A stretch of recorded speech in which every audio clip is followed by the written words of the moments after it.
নদী হয়েছে ব্রহ্মপুত্র সহ সব নদ নদীর পানি এখন বিপদসীমার নিচে। নদী তীরবর্তী চর ও নিম্নাঞ্চল থেকে পানি কমলেও দ্বীপ চরগুলো থেকে পানি পুরোপুরি সরেনি। এই অবস্থায় বন্যা উপদ্রুত এলাকাগুলোতে বিভিন্ন ধরনের পানিবাহিত রোগ ব্যাধির প্রাদুর্ভাব ঘটেছে।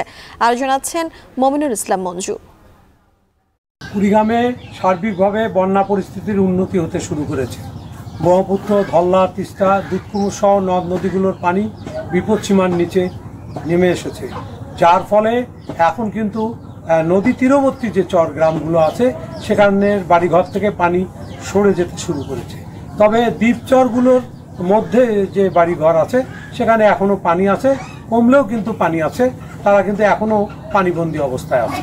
আমি এখন আছি চর পার্বতীপুর উত্তর দিককার যে গ্রাম, সেখানে এটি দুধকুমোরের তীরে অবস্থিত এবং এই গ্রামে প্রায় 250 পরিবার বসবাস করে।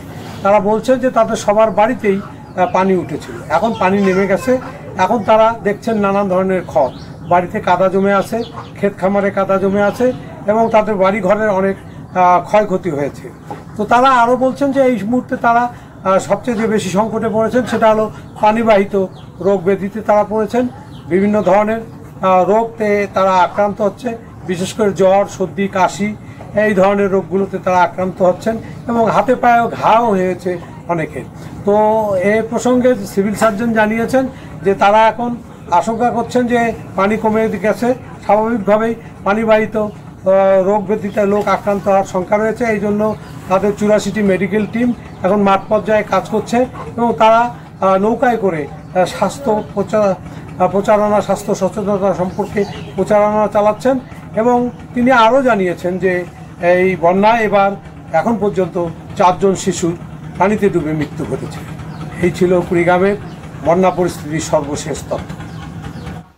টাঙ্গাইলে যমুনা সহ বিভিন্ন নদ নদীর পানি কমলেও ধলেশ্বরী ও ছিনাই নদীর পানি বিপদসীমার উপরে প্রবাহিত হচ্ছে। এতে নতুন নতুন গ্রাম প্লাবিত হয়ে 6 উপজেলার 163 গ্রামের প্রায় 62,000 মানুষ পানিবন্দী। এছাড়াও 4,601 হেক্টর ফসলি জমি নিমজ্জিত হয়ে 29,635 জন কৃষকদের 57 কোটি 49 লাখ টাকার ক্ষতি হয়েছে। এ নিয়ে টাঙ্গাইল থেকে বিস্তারিত জানিয়েছেন কাউসার আহমেদ। আমি আছি টাঙ্গাইল সদর উপজেলার গালা গ্রামে কৃষক ফজলুল হকের সবজি বাগানে। তিনি চলতি মৌসুমে 2 বিঘা জমিতে ধুন্দুল চাষ করেছিলেন। ফলন ভালো হওয়ায় 1 দিন 2 দিন পর পর তিনি 4 থেকে 5 হাজার টাকার ধুন্দুল বিক্রি করতে পারতেন, কিন্তু এই বন্যায় তার পুরো টাকাই ক্ষতিগ্রস্ত হয়েছে। তিনি জানিয়েছেন যে এই বাগান সহ তার আরও 1 বিঘা জমিতে পুঁইশাক বুনেছিলেন, তা বন্যায় প্লাবিত হয়ে ক্ষতি হয়েছে। শুধু ফজলুল হক নয়, এই এলাকার প্রায় 2 শতাধিক কৃষক বন্যায় ক্ষতিগ্রস্ত হয়েছেন 15 থেকে 20 লাখ টাকা। আর এদিকে জেলা কৃষি অফিস বলছেন যে চলতি বন্যায় জেলায় 4,601 হেক্টর ফসলি জমি নিমজ্জিত হয়েছে। আর এতে করে প্রায় 30,000 কৃষকের 58 কোটি টাকার মতো ক্ষয়ক্ষতি হয়েছে। তবে প্রান্তিক পর্যায়ের কৃষকরা বলছেন যে এই ক্ষতির পরিমাণ ও ক্ষতিগ্রস্ত ফসলি জমির পরিসংখ্যান আরও বেড়ে যাবে।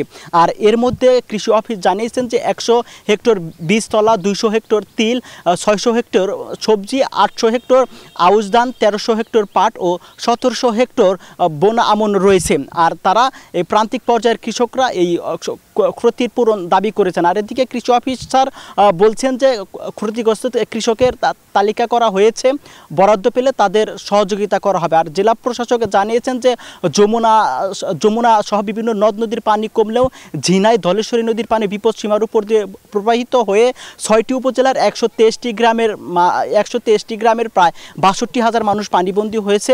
এ পর্যন্ত 105 মেট্রিক টন জিআরের চাল ও নগদ 50,000 টাকা বরাদ্দ দেওয়া হয়েছে। তো এই ছিল টাঙ্গাইলের বন্যায় কৃষিতে ক্ষয়ক্ষতির সবশেষ তথ্য। দেশের পূর্বাঞ্চলের সবচেয়ে বড় মোকাম ব্রাহ্মণবাড়িয়ার